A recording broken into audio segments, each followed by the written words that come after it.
One and hello all, Detailed Creative here, and I'm actually on the set of Visaria. And you may be wondering, that seems like there's someone else here. Someone that seems to be moving and it's not me doing it as a role play. So I would like to introduce you all to someone that I've been talking to for quite a bit, and her name is Horsecraz. Howdy, y'all. Nice to meet ya. Sorry, I now I think about it, like, oh, I did say let me let her introduce herself. But yes, this is Horsecraz, and we've actually been talking. And if you guys know, or if you don't know, she actually is somebody who also does role plays, just like I do. So she does role plays. She does SMP. She's on a Minecraft SMP. She does a hardcore server. She just plays in Minecraft and just does different things. So if you're sick of the just only roleplay person like me, but you could just go over to her channel. I don't know how anyone could be sick of roleplays, but that's not a that's true. That is actually why we've named our roleplays. I mean, not named our roleplays. You know what? Named our podcast something called Beyond The Roleplay. So, we are actually here to talk about different topics about role plays, things that we've come up with as roleplay creators, and we just think that, you know what, why don't we just discuss this? Because do you see any podcasts about role players? But yes, so for this subject that we're doing for today, it's called what to make your story about. And so for that, this is the one on my channel. And there's also going to be another one on Horse's channel. So if you would also be sure to check out her channel, you'll see one of these coming out as well.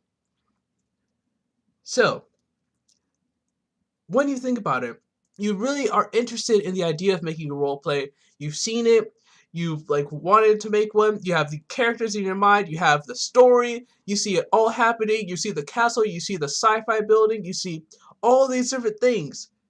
But then you're wondering, what do I do? One thing to be known is generally understanding if you're in the case of feeling like your story just won't be good enough, just know that the first story that you make, you're going to look at it back in the future. You're going to look at it from the future, and you're going to be like, okay, there's this that I didn't do, there's all these things that I didn't do, and you're going to kind of feel like, okay, this roleplay story was bad. The thing is, though, is that you should actually, once you have the understanding and once you grasp the story and have all those different things, you should just go ahead and start trying to work on making the story. Because it's kind of like drawing, when you make drawings as a kid, your drawings, at first, you see all this stuff, but then as you're getting older and older, you're like, okay, the drawings I did before aren't that good. It's kind of the same case with role plays. Unless you make a role play yourself, you're not going to see how much better you can get at it. So definitely, when you're thinking of role plays, come up with the idea and see it through. that I apologize for my dog.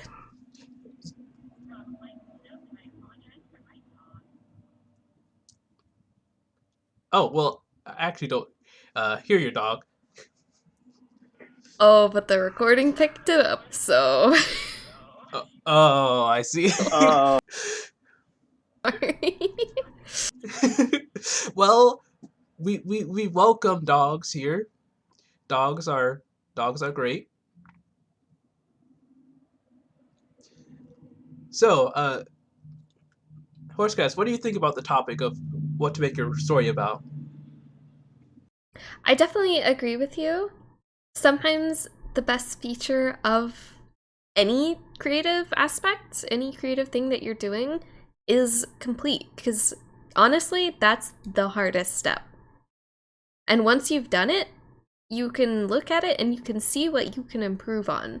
And then you can do better the next time. And it's a really fun process, I think. True. And another thing that like I would think about, well, one of the points that I have was when you're making a role play story, what interests you? You should definitely ask yourself this. If you are more of the fantasy type of person, and the first roleplay you're going to make is like sci-fi apocalyptic, well, that could be an interesting idea to go down, and definitely isn't one that you should like push off the shelf, because if you come up with a story, it should be like fun to go down. The main thing is when you're making your first roleplay, there's a lot of challenges that you will face while making roleplay. So if you start with something that you're really interested in, like for instance, if you're like, hey, I really like the idea of fairies from Neverland or something, you could go into that idea, and if you have problems with the fairy's wings or something, it's a lot easier for you to be like, okay, let me go through the process of figuring it out, than if you're talking about like the undead, like zombies.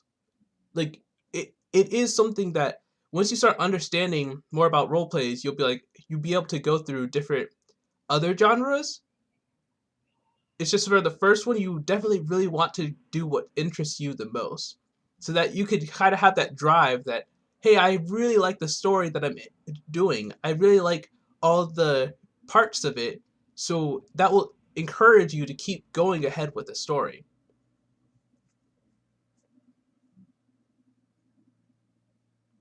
You have anything to say, Horsecraz?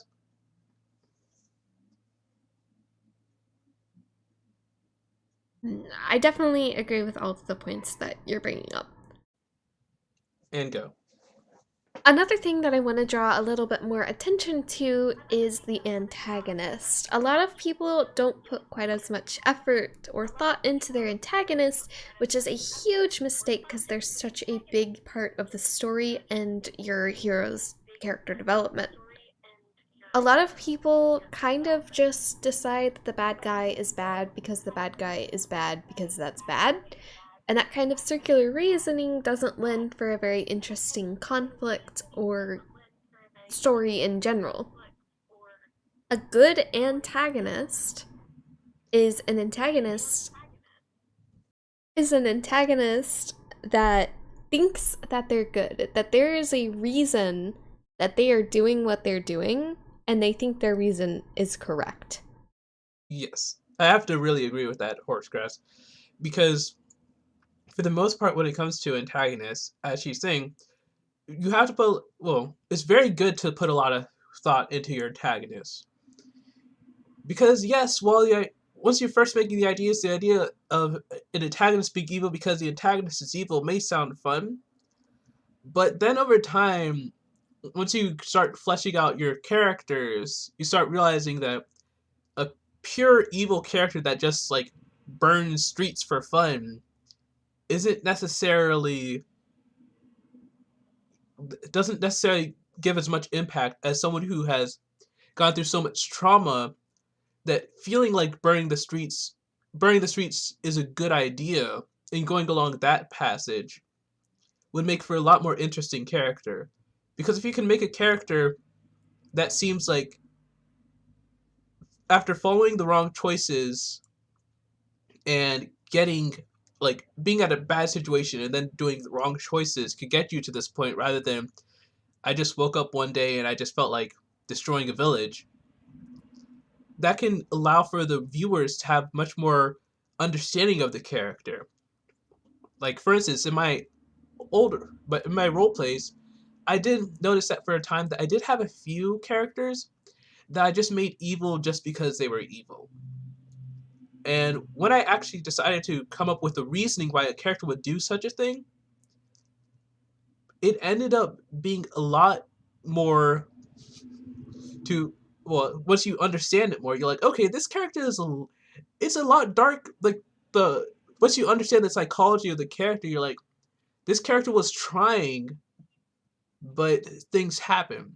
So always understanding that creating an antagonist not just to combat the hero, but also to bring in different points. Like maybe say, what if it's not a good idea for the hero and the hero's group to be the strongest? What if being the strongest allows for weak people? I'm saying this like just as a hypothetical. What if the hero being the strongest allows for the people who are weak to just completely depend on the strongest heroes rather than try to get strong themselves? Ideas like these are things you could put into your villain character so that when you bring in these different topics, you could actually allow for the viewers to have a discussion mental well, among themselves and also thinking it of like, okay, whose side am I really on? Am I on the hero's side, or do I actually find some of the points that the villain is saying to be quite good? For sure. And kind of going right on the tail end of that is talking about the protagonist. A lot of people put kind of most of their thought and energy when making a story into their protagonist, and this is a good thing, but a lot of people also put themselves into the protagonist. And while that isn't necessarily a bad thing, you also have to be sure that your protagonist is real. They're gonna have flaws. They're gonna have lots of flaws. You don't want to make a Mary Sue kind of a character that is just powerful and just the world is against them, because it is, I guess. True. I'll definitely with that is because of when you're making protagonists, one thing I would do, what thing I do actually, I still do it, is when you're making characters, especially those in your main cast, just write down their personality traits. What do they like? How are they like? Are they more prone to action than they are to speaking? All these different things not only are good for you to imagine the character, but also good to refer back to so that you can consistently have the character stay in character. And then as you go through the role play, it'll be a lot easier for you to just add all these points to the character. And also make sure to add negative or things that could be taken as negative personality traits. Like let's say is a character more fond of just not doing anything, or is a character just more the type to speak with that person's fists than words? So how can you, another thing to think about is how can you take these personality traits and try to make something more out of them? Like also when you have different characters, how will they interact with each other? There's so many different things that you can think of that can add to your story and make it a lot more interesting. For sure. And I Some think something some really fun, sorry to interrupt. I think something really fun that you can do with a That's fine. character is a lot of the time, too much of a good trait can become a bad trait. And that's a really fun idea to play around with. True.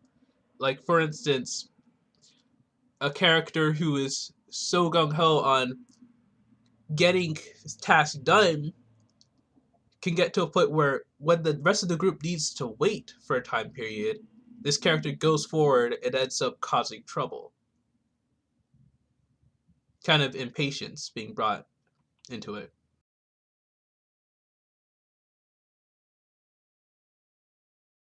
Another thing that I thought of was when you're going through the process of making your story, one thing to ask yourself is, can you see yourself finishing this? Because that is actually something very important to keep in mind. While you're making this story, make sure that when you're looking at it, like, hey, I have these interests to make this story, I very advise you, I very well advise you to make sure that when you're making this story, not to make it something so large that it's far more than what you would want to do. For instance, if you are more of a short stories type of person, or you've only really done things up to this point in like short stories, going for like 50 episodes might not be a good idea. for for instance, the way I learned about like how far I generally like to take roleplay episodes was I felt personally I'm like I feel like I have a lot to talk about and a lot to expand upon. So that's why in the first few role plays I made sure they were longer series because I would want to go in depth in these stories. When you get to points of be like, okay, if you have like for instance 5 episodes, it's better to have 5 episodes that you finish than 20 episodes that you stop like at episode 13 because you just weren't able to finish it. So just to make sure is that like not this isn't even taking off all the things that you want to do. This isn't taking them away for good. This is just for the current moment. And when you're making your first role play, you should definitely make sure that you make something that you believe that you could finish. Because if it's 3 episodes and it's done, that's a lot better than 10. As I said before, I gave another example. But yes, I could definitely not only just make that story be finished, but you could look at it again and be like, okay, sure, there's things I would change, but actually finish something. And finishing tasks is very fun because once you're like, hey, I actually went and did this, like you actually get excited, and that could boost you on to the next work you make. Yeah, I definitely agree with that. And I just want to mention everybody struggles with this in some capacity.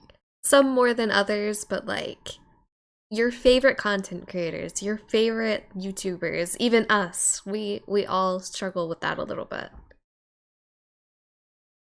True.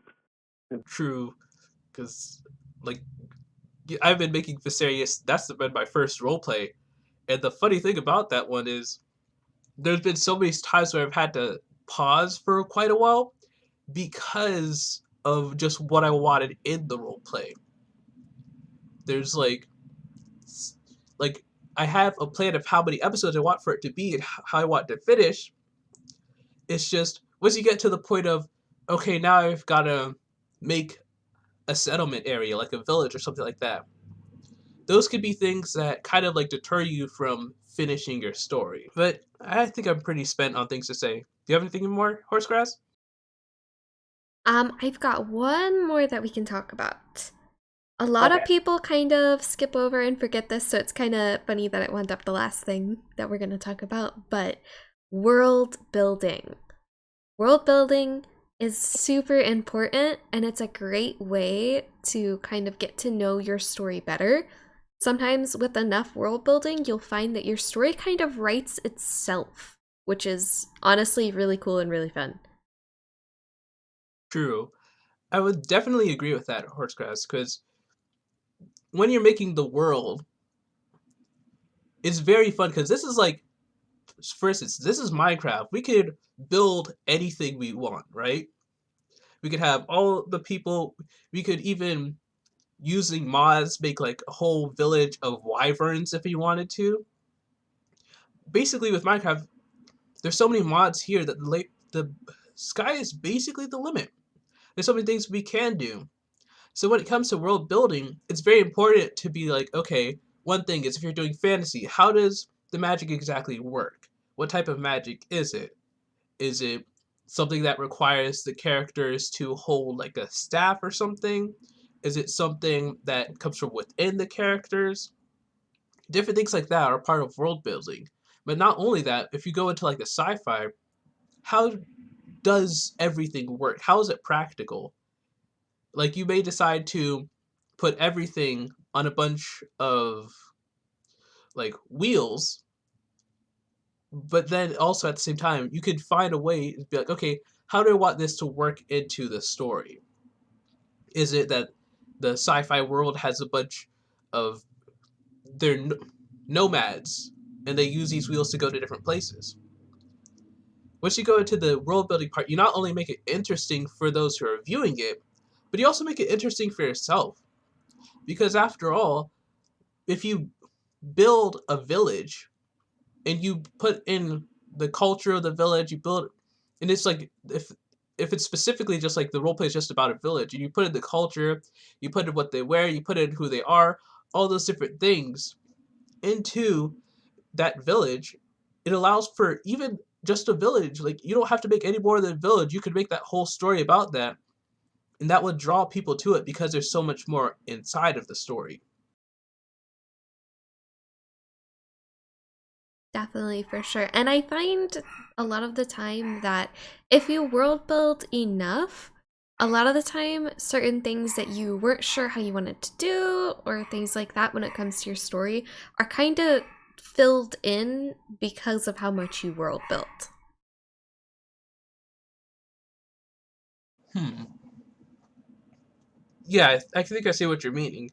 Because with the idea of a world being built, some of the some of the ideas are ended up being fixed because, like, for instance, if you're like, okay,